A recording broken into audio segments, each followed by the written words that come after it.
नमस्कार, बहुत बहुत स्वागत है आपका। योर स्टॉक्स देख रहे हैं आप और फेस्टिव सीजन की शुरुआत और इसी रंग में रंगा हुआ है स्वदेश। और स्वदेश के साथ मनाइए खुशियों वाली दिवाली, यानी मुस्कान वाली दिवाली। चलिए शो को हम आगे बढ़ाएं। योर स्टॉक आप शो के बारे में जानते ही हैं, लेकिन इस शो में एक बहुत बड़ा हिस्सा आपके सवालों के समाधान से जुड़ा होता है। इसलिए सबसे पहले वो तरीका जान लीजिए जिसके जरिए आप हम तक अपने सवाल पहुंचा सकते हैं। तो स्क्रीन के एक हिस्से में आप देख सकते हैं कि व्हाट्सएप नंबर, कॉल के जरिए आप हम तक जुड़ सकते हैं। सोशल मीडिया पर एक्टिव हैं तो फेसबुक, इंस्टाग्राम और ट्विटर यानी एक्स पर भी आप अपने सवाल हम तक पहुंचा सकते हैं। और आज आपके सवालों के जवाब देने के लिए हमारे साथ दो बेहद खास मेहमान जुड़े हैं। हमारे साथ प्रॉफिट मार्ट सिक्योरिटीज के अविनाश गोरक्षकर जी जो हैं। अविनाश जी, बहुत बहुत स्वागत है आपका। और हमारे साथ एंजल वन की स्नेहा सेठ भी जुड़ी हैं। स्नेहा, आपका भी बहुत बहुत वेलकम। तो बाजार में अगर हम देखें तो छोटे दायरे में कारोबार इस वक्त बाजार में होता हुआ। निफ्टी अगर हम इस वक्त देखें तो निफ्टी जो है वो इस वक्त सपाट कारोबार और निफ्टी 19,425 के करीब। एचडीएफसी बैंक की बात करें तो यहाँ रिलायंस इन्फोसिस की ओर से प्रेशर साफ तौर पर नजर आता हुआ। बैंक निफ्टी पर अगर निगाह डालें तो यहाँ भी जो है वो कोई खास बदलाव तो नहीं है। 43,700 के नीचे इस वक्त बैंक निफ्टी कारोबार करता हुआ नजर आ रहा है।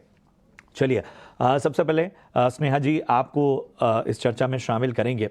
क्या नजरिया होना चाहिए अगर हम आज इंडेक्स को देखें? अगर आज हम इंडेक्स को देखेंगे तो मुझे लग रहा है कि जिस तरह की ऑप्शंस की एक्टिविटी है, थोड़ा सा रेंज बाउंड ही रहेगा। अपसाइड में आप देखेंगे कि कल भी 19,500 19,600 की कॉल में काफी अच्छी राइटिंग थी और पुट्स में 19,400 के स्ट्राइक में काफी राइटिंग थी। तो अगर कोई डिप आती है टुवर्ड्स 19,400 तो आप बाय करके ट्रेड कर सकते हैं, बट ऐसा नहीं करके कि बहुत मेजर अपसाइड एक्सपेक्ट कर रहे हैं। मे बी 19,470 से लेके 19,500 के आसपास एक हर्डल है। तो ओवरऑल एक्चुअली देखा जाए तो इंडेक्स में एकदम अग्रेसिवली ट्रेड नहीं करना चाहिए। थोड़ा सा हायर लेवल पे अगर आप एफआईज की भी डेटा देखें तो कुछ खास बाइंग नहीं आ रही है। लॉन्ग शॉर्ट रेशियो अराउंड 18 के आसपास है। ऑप्शंस में हायर साइड की पे कॉल्स में भी काफी अच्छी राइटिंग है। तो मेरा मानना है कि थोड़ा सा आज का डल ही सेशन रहेगा। एक 100 पॉइंट्स का रेंज है, इसी में ही निफ्टी एक्सपायरी दे देगा आज। तो अगर आपको इंडिविजुअल काउंटर्स में जहाँ पे अच्छे ट्रेड सेटअप्स मिल रहे हैं वहां पे फोकस किया जा सकता है। इंडेक्स में ज्यादा नहीं ट्रेड करें। अगर कोई डिप्स आती है तब वहां पे एक बार at the money call options buy करके ट्रेड कर सकते हैं। तो इंडेक्स से बचिए और जो स्टॉक स्पेसिफिक रणनीति है वहां पर आपको अपना दांव खेलना चाहिए। चलिए बढ़ते हैं आगे। अपनी पहली कॉलर को जोड़ते हैं। कल्पना ठक्कर है मुंबई से। कल्पना, गुड मॉर्निंग, पूछें अपना सवाल। हैप्पी दिवाली जी नमस्कार, आपको भी मेरा शुभकामनाएं। सवाल है अदानी विल्मर AWL से। जी जी। मैंने 20 से लिए 711 पे लॉन्ग टर्म के लिए, तो अभी मैं क्या एवरेज करूँ, वो लॉस हो रहा है। अच्छा खासा और नुकसान यहाँ पे। दूसरा AVT NPL है। वो मेरे पास 50 शेयर है, 100 रुपये की खरीदी है मेरी। ठीक है, एक बार फिर से बताएंगी कब कितने लेवल पे लिया? एवीटी नेचुरल मैंने 100 रुपये पे लिया है, 50। ठीक है ठीक है। चलिए इन दोनों स्टॉक पे आपको राय देते हैं। अविनाश जी, आपको चर्चा में शामिल करेंगे। स्वागत है आपका। फेस्टिव सीजन की शुरुआत हो चुकी है और बहुत सारे दर्शक जो हैं वो अपनी समस्याओं के साथ आ रहे हैं, सवालों के साथ आ रहे हैं। जो सवाल है हमारी पहली दर्शक कल्पना का, वो एक तो अदानी विल्मर में है जहां पर भी उनको अच्छा खासा नुकसान हो रहा है। 711 के लेवल पे इन्होंने एंट्री की है, लॉन्ग टर्म इन्वेस्टर हैं। और दूसरा सवाल एवीटी नेचुरल प्रोडक्ट्स पे है और 100 रुपये की ख़रीदारी यहाँ पर इनकी है। फिलहाल ये स्टॉक 90 के आसपास मौजूद है। बताइए क्या होगी सलाह? गुड मॉर्निंग प्रशांत। देखिए, पहली बात तो अडानी विल्मर का जो Q2 का परफॉर्मेंस आ गया है वो मेरे ख्याल से काफी खराब है। पहली बार लॉस रिकॉर्ड किया है और मेरे ख्याल से अभी एटलीस्ट नियर टर्म में तो कोई बड़ी अपसाइड आने की उम्मीद नहीं है, लेकिन हाँ, लॉन्गर टर्म में डेफिनेटली बिजनेस काफी प्रॉमिसिंग है क्योंकि ये B2C वाला मॉडल है। इनके काफी अच्छे ब्रांड्स है। तो नजरिया 1.5-2 साल का अगर इन्वेस्टर रख सकता है तो डेफिनेटली इसमें थोड़ा बहुत एवरेजिंग ये कर सकते हैं। इसमें ये भी रिपोर्ट्स आ रहे हैं, हालांकि ये कंफर्म नहीं है कि अडानी विल्मर में अडानी का जो स्टेक है वो शायद कोई स्ट्रेटेजिक इन्वेस्टर को वो बेचने की बात कर रहे हैं। तो ये भी एक नियर टर्म में बड़ा ट्रिगर साबित हो सकता है। तो अगर 1.5-2 साल का नजरिया है तो ही इसको थोड़ा सा एवरेज कर लीजिए, लेकिन शॉर्ट टर्म में कोई बड़ी अपसाइड एक्सपेक्ट मत करिए क्योंकि नंबर्स काफी खराब है। ठीक है, तो ये आपको एक बेहतर रणनीति मिलती हुई आपके स्टॉक पे। एवीटी नेचुरल प्रोडक्ट्स भी देखेंगे सर? एवीटी नेचुरल प्रोडक्ट्स में भी मुझे लग रहा है कि अगर नजरिया थोड़ा सा मीडियम टू लॉन्ग टर्म है प्रशांत, क्योंकि ये स्टॉक बहुत इलिक्विड है। इसमें ज्यादा वॉल्यूम होता नहीं है, हालांकि फंडामेंटली काफी अच्छी कंपनी है, इसके काफी प्रोडक्ट्स है जो काफी अच्छी तरह से एक्सपोर्ट मार्केट में भी जाते हैं। तो मेरे ख्याल से यहाँ पे अगर ये 12 से 15 महीने का व्यू लेके काम करते हैं तो यहाँ पे निवेशित रहिए। यहाँ पे फ्रेश बाइंग नहीं, बट कम से कम 12 से 15 महीने के अलग अगर ये होल्ड करते हैं तो मेरे ख्याल से अच्छी खासी कमाई होगी, तो यहाँ पे होल्ड करने के लिए रहने की सलाह मिलती हुई। बढ़ते हैं आगे, अगले कॉलर को जोड़ते हैं। भोपाल मध्य प्रदेश से प्रशांत हमारे साथ जुड़े हैं। प्रशांत जी नमस्कार, पूछें अपना सवाल। जी सर। सर मेरे पास ग्लैंड फार्मा के 1200 रुपए पे 70 शेयर हैं। तो इसको लॉन्ग टर्म के हिसाब से मैं सोच रहा था, तो अभी इसको होल्ड करके चलें कि अब इस पे प्रॉफिट बुक कर लिया जाए अभी? ठीक है, पहले तो बधाई, आपने बड़े अच्छे लेवल पे इसमें एंट्री ली है और अच्छा खासा मुनाफा भी आपको होता हुआ। स्नेहा जी, क्या करना चाहिए ग्लैंड फार्मा में? मुनाफा बुक करने या अभी बने रहने की सलाह होगी? आई थिंक यहाँ पे ओवरऑल चार्ट स्ट्रक्चर डिसेंट ही है, तो आई वुड सजेस्ट कि इसे होल्ड करें। पॉसिबिलिटी करके कि यहाँ से और तेजी देखने को मिलेगी, तो ओवरऑल चार्ट इज गुड, तो आई वुड सजेस्ट कि इसे होल्ड करें। ठीक है, तो यहाँ पर आपको बने रहने की सलाह मिलती हुई। चलिए, अगले जो दर्शक हैं रमेश आहूजा मुंबई से, इन्होंने अपना सवाल हम तक सोशल मीडिया के जरिए पहुंचाया है। सेंट गोबिन के इनके पास 400 शेयर हैं, 118 के भाव पे इन्होंने एंट्री ली है। अविनाश जी, सेंट गोबिन पे क्या राय होगी? एंट्री लेवल 118 का है।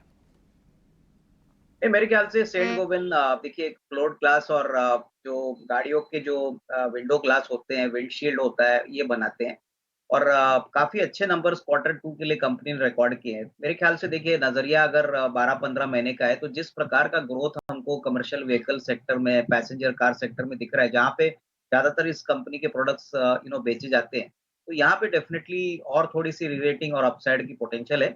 नजरिया थोड़ा सा लंबा रखिए, पर इसमें डेफिनेटली कोई डाउट नहीं कि कंपनी एक अच्छे अप ट्रेंड पे है और आने वाले 12 से 15 महीने में अच्छी खासी रिजल्ट्स आएंगे तो शेयर में अच्छी और रीरेटिंग आएगी, तो यहाँ पे होल्ड करें। डेफिनेटली अच्छे नंबर्स आएंगे तो अच्छी रीरेटिंग होने से अच्छा मुनाफा बने। बिल्कुल, तो यहाँ पर जो है वो आपको बेहतर नजरिया मिल गया है। फिलहाल एक खास बातचीत दिखाते हैं। हमारे सहयोगी अजय शर्मा ने अदानी पोर्ट्स के सीईओ करण अदानी से खास बातचीत की। सुनते हैं इस बातचीत के खास अंश। There are a lot of admirers of your company, Adani Ports and Logistics, the unique company it has been built over the years. But it was predominantly an India-focused company so far. Now we are seeing gradual moves. So in that light, what's the significance of this particular project? Okay, so no, you're right. We are predominantly an India-focused company with infrastructure in India. We entered Colombo 2 years back and with the partnership of with John Keels and Sri Lankan Port Authority. We were always looking for a footprint in this part of the country, because today almost 50% of India's container movement comes, gets transshipped out of Colombo.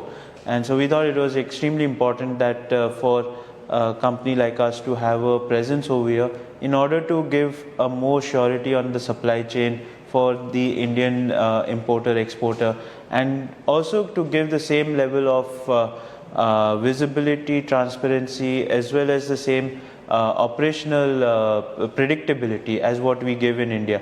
And the idea is that how do we help them to reduce that cost of overall logistics cost for them to do, for any importer or an exporter. We were also discussing earlier in the day that this is a step in the logistics space here, but you eventually also have an eye on probably doing something around the power space, renewables over here. What are the possibilities? So, as we have done with Bangladesh, we have set up a power plant in India, in Jharkhand, and then we are supplying electricity through transmission line in Bangladesh. We do see that there is a great opportunity to have wind farms set up in northern part of Sri Lanka, and then to set up a transmission line into India and export that power from Sri Lanka into India, renewable power, and that's what we are looking at. I think it's a great opportunity because the renewable PLFs that we get over here, especially in the northern part on the onshore, is same as an offshore wind farm. So we do see there is a lot of possibility, and the idea is that how do we start working towards integration of both the economies so that it helps. Interdependency always helps. End of the day, it helps in terms of the overall economics and the growing, making sure that your neighbors also grow along with you. So to bring that overall stability, it's always good that we work with our neighbors and we try to integrate as much as possible. तो ये थे करण अदानी जो कि company के विस्तार और बाकी चीज़ों पर अपनी राय दे रहे थे। चलिए एक बार अदानी पोर्ट्स पर एक राय भी ले लेते हैं। अदानी पोर्ट्स पर अविनाश जी क्या नज़रिया बन रहा है आपका? प्रशांत, मुझे लग रहा है कि देखिए लंबी अवधि के लिए जो पोर्ट्स का जो कंट्रीब्यूशन होता है इकोनॉमी में वो बहुत इंपॉर्टेंट होता है, और Adani ports not only India लेकिन अभी इंटरनेशनली भी आपका कामकाज बढ़ा रहा है। मोस्ट इम्पॉर्टेंटली अगर इंडिया का जीडीपी ग्रोथ बढ़ता है तो पोर्ट्स का जो कंट्रीब्यूशन है वो डेफिनेटली अच्छी खासी ग्रोथ दिखाएगा। मेरे ख्याल से देखिए ऑल्दो अडानी ग्रुप के स्टॉक्स काफी वोलेटाइल है, अगर नजरिया 1.5-2 साल का अगर कोई रखता है तो मेरे ख्याल से डेफिनेटली इसमें कोई डाउट नहीं कि अच्छी खासी ग्रोथ आपको मिलेगी, अच्छी वेल्थ क्रिएशन होने की पोटेंशियल है। बट इसमें एक बात है कि volatility in the near term ज्यादा हो सकती है, तो आपका नजरिया थोड़ा सा मीडियम टू लॉन्ग टर्म होना है। तो जिन निवेशकों को 1.5-2 साल का व्यू लेके काम करना है, they can definitely look at accumulating Adani ports, but short term में कोई बड़ी अपसाइड एक्सपेक्ट मत करें। ये नज़रिया बनता हुआ लॉन्ग टर्म जो व्यू है वो काफ़ी पॉजिटिव अदानी पोर्ट्स। अगले जो दर्शक हैं उन्होंने इंस्टाग्राम के ज़रिए अपना सवाल हम तक पहुंचाया है। इनका नाम धर्मित जैन है, वडोदरा गुजरात से। इनका सवाल एलटी फूड्स पर है। 150 शेयर इन्होंने ख़रीदे हुए हैं 185 के भाव पे। एक महीने का नज़रिया फिलहाल चाहते हैं इनके भाव से, इस वक्त ये स्टॉक का ऊपर। चलिए एक महीने का नजरिया है। स्नेहा जी क्या करना चाहिए? एलटी फूड्स में 185 पे एंट्री ली है इन्होंने। अगर आप काउंटर देखें तो प्रशांत ये काफी अच्छी है। रिसेंटली लास्ट 2 हफ्ते में काफी अच्छा अपमूव है। इस हफ्ते नेरली 5% का अपमूव है। रेजिस्टेंस था इस काउंटर का अराउंड 187 के आसपास, जो कि काउंटर ने सरपास किया है। तो मेरा मानना है कि इसमें मोमेंटम कंटिन्यू हो सकता है। किसी के लॉन्ग से तो होल्ड करें, पॉसिबिलिटी है करके कि इसमें और तेजी आए। और अगर किसी ने थोड़े लंबे समय के लिए लॉन्ग किया है तो 185 का एक स्ट्रिक्ट स्टॉप लॉस होना चाहिए। इनफैक्ट अगर ये डिप आता है टुवर्ड्स 185 187 तो वहां पे फ्रेश लॉन्ग भी किया जा सकता है। ये काउंटर पसंद आता हुआ इस वक्त स्नेहा जी को, तो इस पर नजरिया भी आपको बेहतर मिल चुका है। बढ़ते आगे, मिर्जा हुसैन साहब हमारे साथ जुड़ रहे हैं बेंगलुरु कर्नाटका से। मिर्जा हुसैन साहब गुड मॉर्निंग, पूछे अपना सवाल। आप सब लोगों को दीपावली का बहुत शुभ और हैप्पी दिवाली। Thank you. और मैं आपका चैनल हमेशा देखता हूँ, आपके चैनल से बहुत कुछ मेरे को फायदा हुआ है। अरे वाह। हमेशा मैं भी नया इन्वेस्टर हूँ। जस्ट मैंने स्टार्ट किया था लास्ट 2 ईयर से इन्वेस्ट करना। सर मेरे पास पैरामेल फार्मा है 102 से 10,000 शेयर्स हैं। कितने शेयर हैं? 10,000 शेयर्स। ओके 102 से। और अशोक लेलैंड है सर, जस्ट रिसेंटली लिया 172 से लिया मैंने। 172 अशोक लेलैंड। हाँ 1000 शेयर है सर। ठीक है, 1000 शेयर अशोक लेलैंड के, 10,000 शेयर पीरामल फार्मा के। अशोक लेलैंड में 172 रुपये पे एंट्री है और पीरामल फार्मा में 102 रुपये पे एंट्री इन्होंने ली है। पीरामल फार्मा में क्वांटिटी भी अच्छी खासी है और लेवल जो है वो काफ़ी अच्छे लेवल पे आपने एंट्री ली है। चलिए इस पर एक नज़रिया लेते हैं। मिर्जा साहब एक चीज़ बताइए, आप लॉन्ग टर्म इन्वेस्टर हैं? पीरामल फार्मा मैंने लॉन्ग टर्म के लिए लिया है सर। जी। अशोक लेलैंड आप शॉर्ट टर्म नजरिया चाहते हैं? शॉर्ट टर्म के लिए लिया। ठीक है, चलिए दोनों पे आपको राय देते हैं। तो सबसे पहले लॉन्ग टर्म स्टॉक जो है पीरामल फार्मा पर फोकस करते हैं। अविनाश जी क्या करना चाहिए? पीरामल फार्मा में 102 रुपए पे इन्होंने एंट्री ली है, 10,000 से ज्यादा स्टॉक है। प्रशांत, मुझे लग रहा है कि इनको होल्ड करना चाहिए, क्योंकि देखिए Q2 के जो नंबर आ गए हैं वो बहुत ही बेहतरीन है। मैनेजमेंट की कमेंट्री भी बहुत स्ट्रांग है और बहुत समय के बाद कंपनी ने एक टर्न अराउंड किया है। हमारा मानना है कि सेकंड हाफ ऑफ FY24 भी काफी स्ट्रांग रहेगा और अभी तो FY25 की भी ट्रैक्शन बहुत अच्छी लग रही है। हमारा मानना है कि कम से कम इनिशियली तो 145 150 का एक फेयर वैल्यू बनता है, तो मेरे ख्याल से तब तक तो होल्ड करे। क्वांटिटी इनकी काफी बड़ी है और अगर इनका नजरिया कम से कम साल 1.5 साल का है, तो मुझे लग रहा है कि बहुत ही अच्छा रिस्क रिवॉर्ड इनको मिल सकता है। तो कंटिन्यू टू होल्ड। मेरे ख्याल से थोड़ा लंबा समय अगर ये यहाँ पे स्पेंड करते हैं तो मेरे ख्याल से अच्छी खासी कमाई यहाँ पे होगी। ठीक है, तो ये है पीरामल फार्मा पे रहा 140-45 का जो लेवल है वहां तक तो आपको रुकना ही चाहिए तो उस वक्त एक बार फिर हमें कॉल करके आप रिव्यू ले सकते हैं और साल 2 साल का नजरिया है तो यहां पर बने रहने की आपको सलाह। चलिए अशोक लेलैंड पर फोकस करते हैं। स्नेहा जी, अशोक लेलैंड शॉर्ट टर्म के लिए कैसा लग रहा है आपको? 172 रुपए पे एंट्री है हाल फिलहाल की, 1000 स्टॉक लिए हैं इन्होंने। काउंटर देखें तो रिसेंटली 190 लेवल्स टच करके स्टॉक थोड़ा सा प्रॉफिट बुकिंग दिखा है, बट अगर आप देखें तो रिसेंटली जो एक रेजिस्टेंस था अराउंड 165 170 जोन के आसपास, काउंटर वहां तक आया और वहां से ही रिकवरी देखने को मिली। कल के दिन काफी अच्छी अपमूव दिखी थी, तो मेरा मानना है करके कि with a strict stop loss किसी ने अगर लॉन्ग किया है 164 के आसपास एक स्ट्रिक्ट स्टॉप लॉस लगा के होल्ड किया जा सकता है। अपसाइड में जब भी काउंटर 180 लेवल्स क्रॉस करता है तो इसमें फिर से एक अच्छी मोमेंटम आने के चांसेस है। तो ऑन द लोअर साइड 164 का एक स्ट्रिक्ट स्टॉप लॉस लगा के होल्ड। मिर्ज़ा साहब मिलता हुआ और एक बार फिर आपको शुक्रिया करेंगे। मिर्ज़ा साहब, आप हमारे चैनल के एक मजबूत दर्शक हैं और आपको चैनल पर मिल रही सलाह से फ़ायदा हुआ है। आगे भी इसी तरह का साथ बनाए रखिए और आपको आगे भी मुनाफा हो और आपका निवेश जो हो और अच्छा हो, यही हमारी शुभकामनाएं। इस बीच बजाज कंज्यूमर के नतीजे आ गए हैं, ज़रा नतीजों पर निगाह डालें तो आय 232 करोड़ से बढ़कर 235 करोड़ पर पहुंची है ईयर ऑन ईयर बेसिस पे। मुनाफा जो है वो 31.5 करोड़ से बढ़कर लगभग 37.5 करोड़ पहुंचा हुआ है। जो एबिटा है वो 28.5 करोड़ से बढ़कर 36.5 करोड़, पौने 37 करोड़ के आसपास है ईयर ऑन ईयर बेसिस पे। एबिटा मार्जिन 12.25% से बढ़कर 15.5% से थोड़ा ऊपर इस वक्त नज़र आ रहा है बजाज कंज्यूमर पे।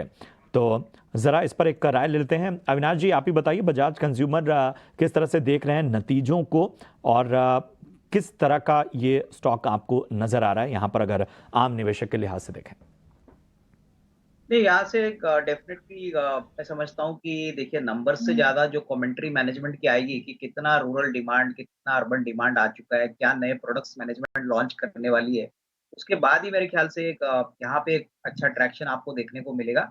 कंपनी वैसे भी कैश रिच है और काफी अच्छे डिविडेंड्स भी देती है, तो मेरे ख्याल से जो नए प्रोडक्ट्स है प्लस जो नया बेसिकली जो रॉ मटेरियल साइड पे, क्योंकि Bajaj consumer crude oil import करती है, बेसिकली अपने रॉ मटेरियल्स क्रूड ऑयल से अपने प्रोडक्ट्स बनाती है, तो इसके ऊपर मेरे ख्याल से जो कमेंट्स और इनपुट्स मैनेजमेंट के साइड के आएंगे वो काफी इंपॉर्टेंट रहेंगे।